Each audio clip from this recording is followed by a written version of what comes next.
going to use the first 20 minutes to give a fresh start of the background of the project and how are we using water flow to process it.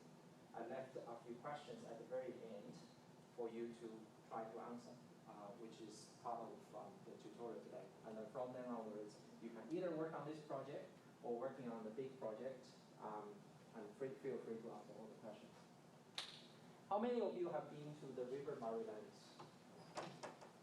You've been to? Okay, that question I asked you yesterday. It's a very beautiful place, but one of the things you probably be aware is that you're not supposed to bring any fruits into that area because you don't want to bring any flies and different types of insects or pests into that area because it's quite intensive in farming. So here is a picture. It was not very clear, but you can pretty much see the landscape of this area. So Lower River Murray is a very interesting place. It's very different from the Upper River Murray because in Victoria part, the rainfall is roughly 600 millimeters, pretty decent rainfall. But once you move down to the South Australian part of River Murray, the rainfall is reduced to 250 millimeters per year. How much is it? Well, literally not much rainfall. And the funny part is it doesn't drizzle. It's basically 4 big lots, and that's about it. As a result, a very, very typical semi-arid season is that the groundwater in general is saline. Why it is saline? Because the Australian continent used to be in the ocean, and later on the crust lifted up and then keep all the previous old seawater within the ground. Now, River Murray make a very drastic feature on top of this saline groundwater because the water is fresh. And one thing very important, this is literally the only water resources within that region. That's critical, okay? Rainfall, not much. And some people would actually use the storm water stored in a water tank to 2 showers. That's just the water scarcity. And now, we all know that a lot of agriculture is taking place in that area, so they all make use of the river water. And as a result, the river water draws down, right? The other factor is the groundwater is slowly discharging into the river, and as you go further downwards, the water becomes more and more saline, and may not be able to use that all. How are we able to do it? How are we able to manage it, right? So we discussed it yesterday. One is to deploy a few boreholes and pump the salt water out so that the saline groundwater draw down and then discharge to the river gets reduced. That's exactly what they've been doing since after the World War II, actually. I actually met with a local person. They said that the pump always stop operating during the noontime because the temperature is so high. And now it's becoming smart. So you can basically operate those pumps remotely. The second thing is to basically adding weirs. So instead of a constant flowing, I think the starting point was that we try to reduce the river flow. And the best way of reducing it is actually to have multiple weirs so that it becomes individual tanks and then you regulate the flow.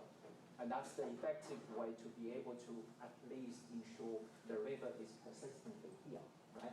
Now, if we look at this picture, it's a very typical topography. So, River Murray right in the middle, meandering, like what we call a sea serpent, right? And then because of the non-time erosion, it forms a floodplain. So this floodplain is usually very dry during the wet, dry seasons, but one could be inundated during the wet seasons, right? And then on top of that, you got relatively red area. That's the highland. So the elevation difference between the red and the silver color is about 50 to 100 meters. So you literally have to drive to be able to go on top of those mountains, right? What are other features? You see many agricultures taking place. Citrus grapes. I think you've been enjoying South Australian wines. They are all coming from there. And on top of that, you got the soil interception scheme. That is pumping the saline water out, reducing the water table to ensure that the salinity is reduced. Now, another very important aspect, we mentioned about where locks are installed along with the river. That actually reduces the inundation frequency of those floodplain area. So in the past, they could be inundated once per 5 years. Not anymore, right? And so government has allocated a significant amount of water, I'm talking about roughly 9 to 15% of the river flow, by pumping it back to those floodplains, just to ensure the vegetation is doing well. Well, one thing we saw is when you try to dig, you actually see mussels within the soil, the floodplain soil. They are waiting for the next flood. What if they don't come? They're just dying out, right? So we so appreciate that these processes are still going on. Does that give a kind of brief processes of what's going on within this area? Water is absolutely scarce in there. And it's not cheap at all. I'll give you a pricing on that. Now, next page. So this is a pump that is used for pumping the fresh river water into the floodplain. That's what we call environmental watering. And this is to return water back to the environment. So it has a capacity of 6 megaliters per day. How to interpret 6 megaliters per day? The UQ standard swimming pool, 50 meters, that's 1.5 megaliter. So 6 megaliter means this pump is able to pump 4 50-meter standard swimming pool per day. That's giving an indication, right? So then water just goes all the way from the river into a relatively low-lying area and then making a pond. Okay? So here shows a picture. That's a drone image, so you can see this is a citrus farm, and then the environmental water, and you can see still the pipeline. So that's the 200 millimeters lay flat hose, and the water is gushing out. And then that forms a big pond. So to walk around it, it takes 1 to 2 hours. It's not very straightforward because it's the wet area start off spreading out as well. So you're not really able to walk just next to the water edges. You have to stay away from it. And there are also insects, animals, and a lot of interesting local flora and fauna. And you can see before the environmental watering, the whole area is basically bone dry. And that's so thankful that the water is brought in. And this is fresh water. It's fresh river water. And underneath, it's saline water. It's saline groundwater. Does it recharge? I think we discussed it yesterday. Yes, there is a bit of recharge.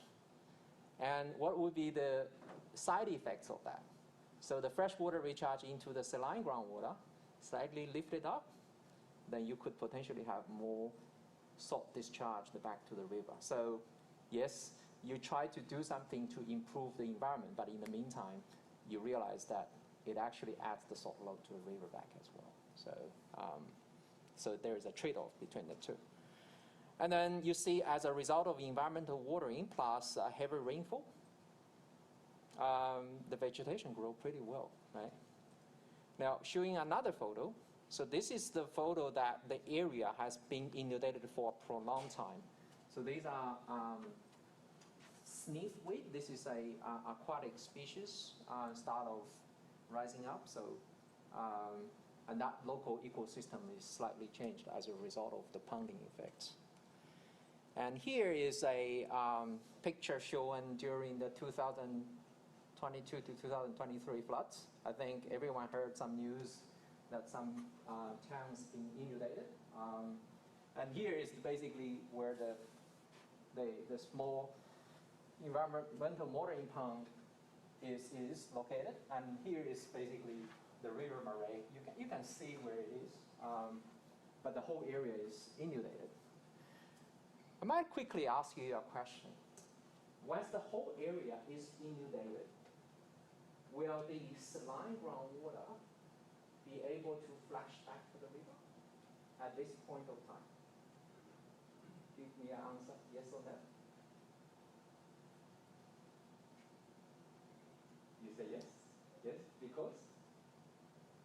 It's still being recycled. It's still cycling? It's still groundwater, even though Okay. it's being saturated by the recharge. Right, okay. Thanks. Any other questions?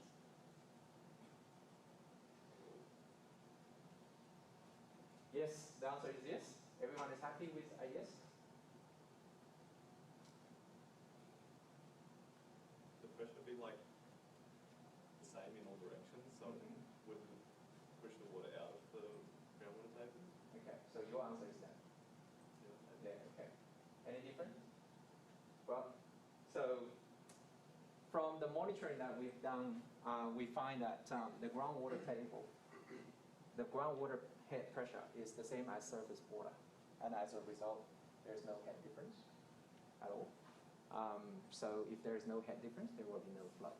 So this is not the moment where salt could be intensively discharged back to the river. It's actually immediately after floods. And the river goes back to the channel, and there's significant amount of water on the floodplain, and that is the moment where salt started significantly discharged back to the river. But this is again the time that everyone needs water. So unfortunately, when we look at significant amount of fresh water, we wouldn't be able to find a place to store it. That was just a pity. This is a very dry area if you think about it, and so much water. We just want to find a location to store it. But at that point, no. Yeah. All right, move on. So this is the picture where the whole area is flooded, is dry. That takes about a year for the whole situation go back to square one. But still the floodplain is relatively wet. So the clay the alluvial clay is about 6 meters deep. So from experience, it will take roughly 5 years to revert back to the bone dry condition as we started with the environmental watering. And that just cycle itself down the track. But because of the climate change, the cycle time could be lengthened as a result of that, right? I'm quickly showing you the hydrological process in the sketch. So we've got the fresh river, right? We've got the floodplain, and then the highland area. And the soil stratigraphy looks quite different. You got clay because of the aerolean process that accumulates on the surface. And then sand is underneath, right? And the Coulombigeal clay is the term of the alluvial deposit within the floodplain. And underneath you've got the monument sand, which is a sandy, relatively high conductivity material. And the saline or aquifer is located there. Now, if you look at the groundwater table, it tends to be higher in the inland and lower at the fresh river. As a result, water is flowing from the inland to the river. And because of the density contrast, the wedge forms as a concave. And if you look from both sides of the river, it looks like a length, isn't it? So that's why it's called a freshwater length. But obviously that location is rather dynamic depending on the fight between freshwater and saline water, right?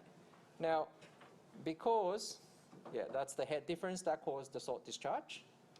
Now, evapotranspiration takes place, and that takes the water away with salt left on top.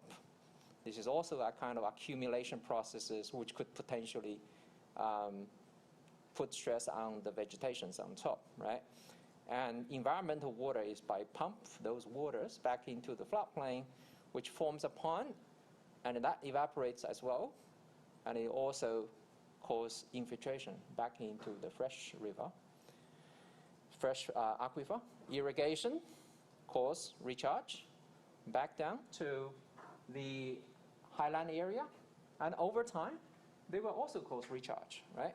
And as a result, the water level rises because of these human processes. Now, everyone has thought about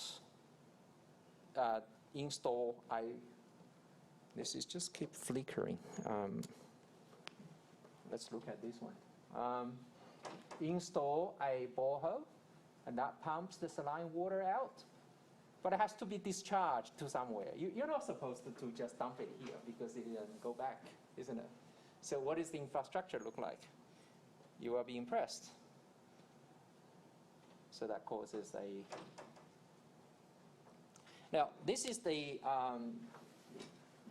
data we collected in the past 3 years. So you've got the log 5 and 6, that's the river water level. So the site is in between these two logs. So the water level is in between the black and cyan color. And the rest of the group of water level, the levels are basically the groundwater level.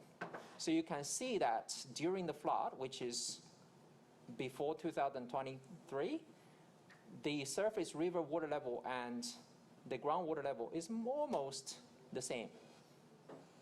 But then after the floods, you see that the groundwater level is actually higher than the river water levels. And as a result, you see the salinity of the river increases over time. And the process goes back when the surface water level increases, and then the salinity decreases. And then during this period, the river water level is lower than the groundwater level, and the salinity rises. So there's always a balance between the two waters. So the controls here includes boundary conditions. We need to include river. We need to include the pumping procedure. We also need to consider the irrigation processes.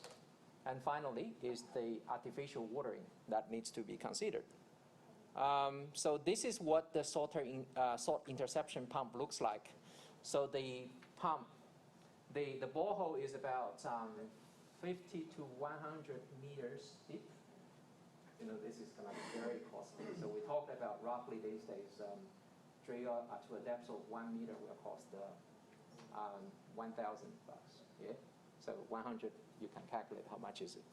Now you pump the water. You pump the water out. Yeah, go ahead. What's the size of the borehole? It's usually 100 millimeters. Yeah. And the funny part is some of the boreholes are not functioning very well. So have you heard of the iron precipitation at the spring of the borehole? Because some of the groundwater may have rich in iron. So once they being oxidated, they will precipitate and then form a crust at the spring. And if that takes place, you probably have to kill those bacteria to ensure it's still pumping back. So there are always 1 in 4 that's being contaminated, and then it's becoming very difficult to handle, right? So it's a very expensive exercise. The pumping rate roughly is 30 liters per minute. And you have to, again, you have to find a place to discharge the water, right? Look at the infrastructure, you will be amazed. So these are the locations where the salt interception is taking place. And you wouldn't be able to dump the saline water at the spot, on spot. What do? You basically transport all the water to a discharge point that is considered to be so far away from the river so that you can just dump it. And then within the dumping site, this looks like a bauxite residue tailing storage facility, don't you? Doesn't anyone been to Gladstone? You see a few massive storage facilities. That looks exactly like that. And then evaporation in particular, takes water away with salt left behind. And then we have Murray River salt in Coles and Woolworths. Okay, so that's in general the cycle of the processes. Right? And it's quite intense, not only in 1 or 2 locations. The pipeline network is about more than hundreds of kilometers to be able to make this happen. Yeah, please. You put some type of like plastic or layer underneath the basin to make sure that the salt water doesn't infiltrate to the ground. That's going to be a very expensive exercise, I guess. Yeah. I think this has been thought about. But in general, it would be very expensive to put the liners. Yeah. Even say, when you start off building up a waste rock dump or tailing storage facility, the first thing is to put a liners underneath. But that alone is quite an expensive exercise. And you have to start from scratch. You can't move the mountain away and put a liner underneath, right? Yeah. So I think everyone is aware of the salt interception scheme. So this is the location where we are going to simulate. There are quite a few locations that are constantly pumping up. And when you look at the pumping rate, well, it's pretty much linear. This is the cumulative over 10 years, so it's relatively linear. So we can use a relatively steady inflow to emulate the impact of the salt interception scheme, okay? Now, move down. The next one, this is something regarding on the pricing. So not all the trees, all the farms are using the same amount of water. So we heard most of the complaints are from the almond because they tend to use much more water as compared to citrus and vineyards. So 9 to 12 megaliters per hectare. Again, 1.5 is equivalent to a UQ standard swimming pool, okay? So that gives you an indication. The pricing is not the same.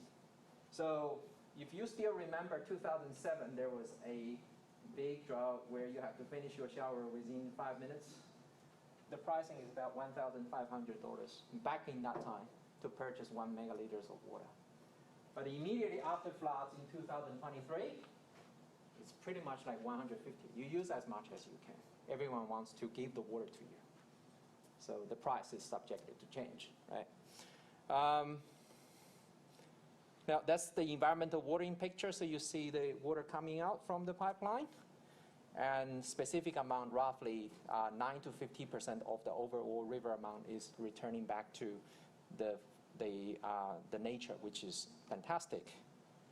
Now, talking about the numerical models, so this is the area we are supposed to construct. We've got the river network. We have the salt interception scheme. We also have irrigations. And we'll have the environmental watering pond as well. Okay, so let's just try to think in 1 minute time. How are you going to construct the model? Let's say, what type of package within model flow are you supposed to use to simulate these processes? And the second is, what boundary condition you are going to apply for, okay? So just use 1 minute to think about it, and then we will share this. Is this clear? Any questions? No questions? All good? Everyone is well informed of the processes taking place there? Okay, excellent.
All right, time's up.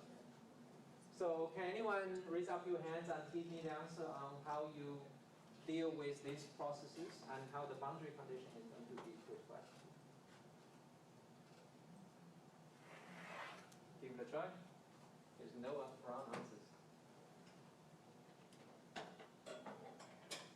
You want to give it a try? Yeah? You want to give it a try? Oh, I'm not too sure, to be honest. Yeah, yeah, give it a go. I honestly don't know. Okay.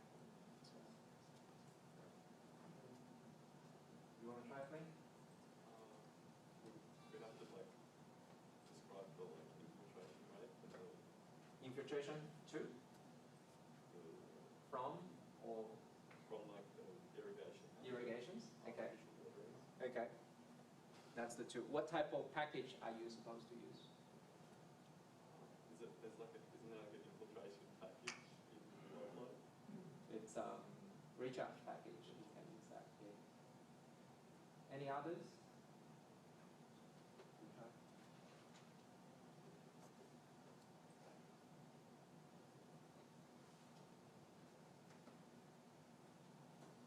What about river?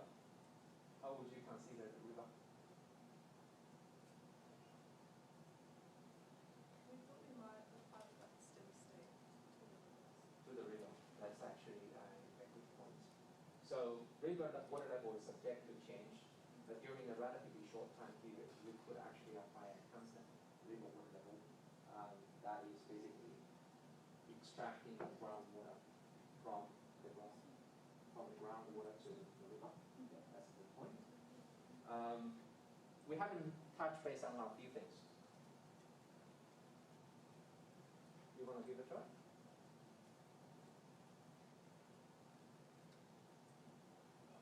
No? Good. Yeah, do we need to account for any of the temperature effects of the groundwater? You said it gets up to 100 degrees or actually yesterday. This is actually a very good point. There was a paper back in 1990s where it was trying to figure out the effect of temperature on hydraulic conductivity, and they ran down to roughly 5 to 7%, which is relatively, if the temperature, particularly for groundwater, is relatively steady, so that's not subject to change significant, so that process could be relatively much later. We haven't talked about the salt interception scheme, what package you may use to simulate that processes. I think you use that in the project as well. Pumping, isn't it? So you apply pumping to form a cone of depressions at this point. So we talk about recharge, pumping, river. Very important part, don't forget, boundary conditions. So how would you apply the boundary condition? This has to prescribe a boundary so that you would have the head difference to allow water moving from those boundaries to the river. What you could do is that you look at the groundwater level within the borehole far away from those river and then find out that head difference, and that becomes your boundary condition. Well, this type of model is actually being used by the government to allocate water. They need to know how much river water they can sell, and they are all being synchronized by these models. The way how it's working in general is they have a specific time interval, usually in years. They extract all the 1 year data, update the model. But once you do the update, you probably wouldn't be able to change the hydraulic conductivity or this type of detail because it's not consistent with the previous models, unless you have extra data on top of your domain, right? So that process is always ongoing. You could call it as a digital twin. So that's the way how you construct the model. In terms of the stress period, the first stress period, as we said, we're going to use the steady state with only boundary and river to create a base flow. Then after World War II, the farming during South Australia started booming up, and then that's where farming is taking place, right? And then let's assuming this is taking place for 2 years. And then we realized that the farming increased the water level, groundwater level, so that the SIS pump started introduced, and that causes the cone of depressions. And the stress period 3 is considering that process. Now let's say stress period 4 is when the river locks started introduced, and then you have the environmental watering, which have extra water